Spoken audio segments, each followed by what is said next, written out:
I have to say, the most encouraging thing to come out of the whole press conference yesterday, the whole All-Star press conference, is that the NHLPA and the NHL Brain Trust, as it were, seem to be lockstep with one another, as has been said in articles I've been reading. They're on the same side right now. They seem to be. And here's the thing. So we had an entire lockout previously over salary cap. Whole year wiped out. Players say no salary cap. Owners say yes. The owners get their salary cap. Players buckle. 2012, again, owners kind of strong arm players. Players buckle. We get a 48-game season.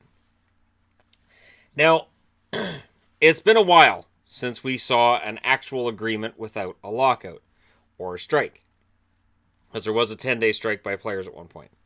The last agreement without a stoppage was in 1988. Yeah, 31 years ago. That's awesome. I was in high school. The last time that these guys, well, middle school, the last time these guys had an agreement. This is why we sort of take it with a grain of salt, right? Now, the NHLPA, their issues seem to be escrow. So, you sign a contract for $10 million a year. A lot of money. But 15, 20, whatever percent is held back from your paycheck. At the end of the year, the NHL looks over the numbers and goes, okay, we're going to release this amount. Might be what's held in escrow, might be less. But either way, you're not getting your full paycheck. You don't know until the end of the year what you're going to make. Now, you know, the way that this works, players don't like. Players are not happy about it.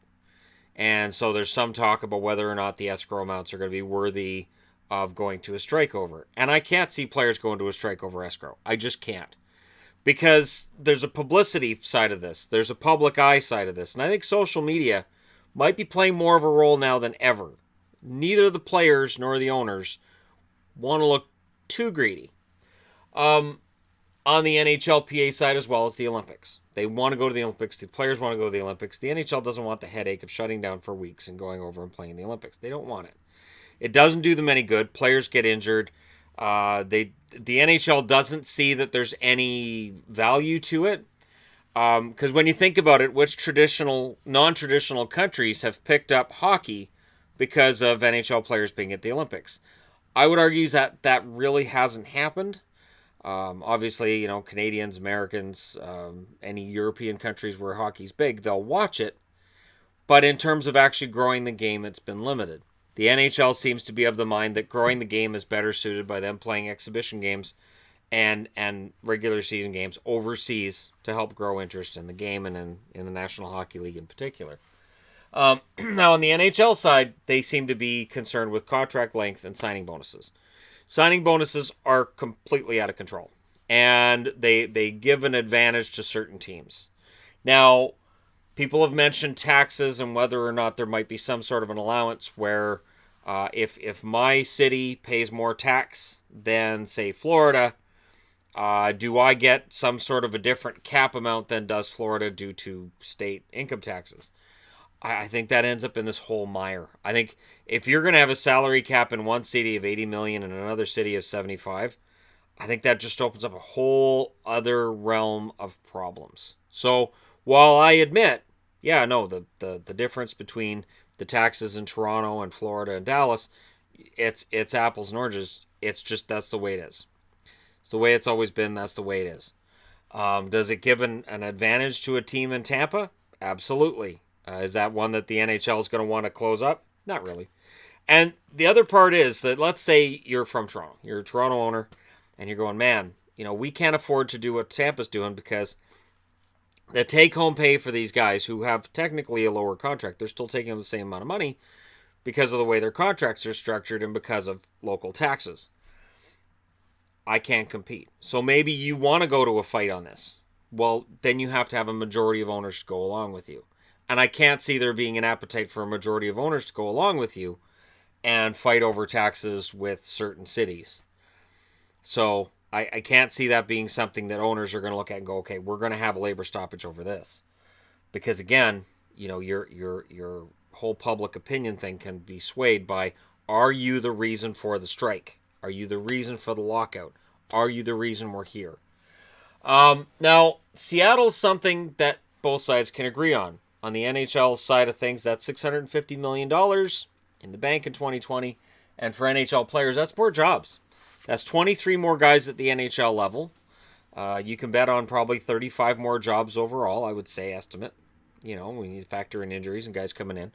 It's a lot more jobs. And there are very few unions in the world that are going to go, oh, we don't like this idea. It's going to bring in more jobs. So more jobs is better. Which is why going beyond 32 teams to me seems like it's going to happen. It's just a matter of when. The World Cup of Hockey, they both seem to agree because of money. They both seem to agree because of money.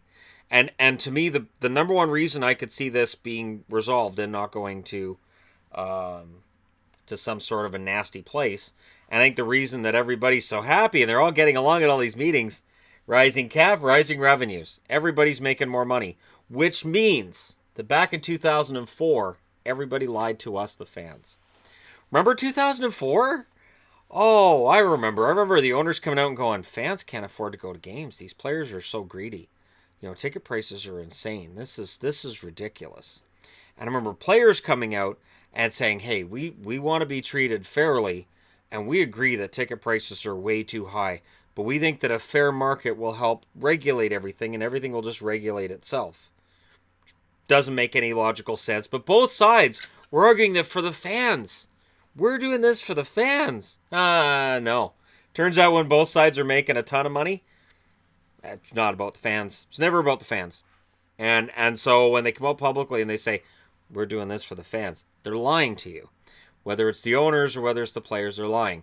The problem is they can't afford to alienate us because it's our money that goes into the rising cap and the rising revenues.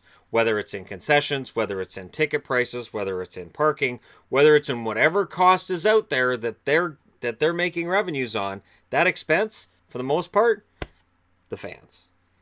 We are the ones that pay, and I could see us definitely ending up with no lockout this time around. Now, if the owners decide to argue that they should get a greater share of revenues than 50-50, the owners are going to come out of this looking really, really bad. So I can't see that happening, despite rumblings to the contrary. Again, I don't see anything on the board right now that makes me say, oh yeah, we're going to go to a lockout.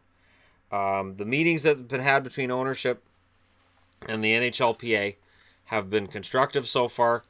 And Matthew Schneider, who was there in 2012, has said that the difference between the meetings they're having now and the meetings they had at the start of negotiations 7 years ago, it's night and day. It's nothing the same, not even close. So let's hope it stays that way. So what do you think? Lockout in 2020 or not a lockout in 2020? Because again, the NHLPA can back out of this agreement in 2019. They can announce this year, we are backing out of this agreement. I think it's September 30th, something like that they can back out and say, all right, we're out of this agreement next year, and then we're in a countdown. I do think that's going to happen anyways, because I think the NHLPA sees tweaks they want to make in this agreement, and I think the NHL's going to try to say, look, we'll incorporate some of this stuff into amendments with the agreement. We're not going to tear up the agreement we have. And as long as both sides stay reasonable in it, the good news is we should continue to have hockey. The bad news is the prices of everything is going to continue to go up at an astronomical rate. That's kind of how it works. But let me know what you guys think in the comments section below as always. Don't forget to hit like and subscribe if you're browsing your way through. Just tapping upon this video. Thank you guys so much for watching. I'll talk to you again soon.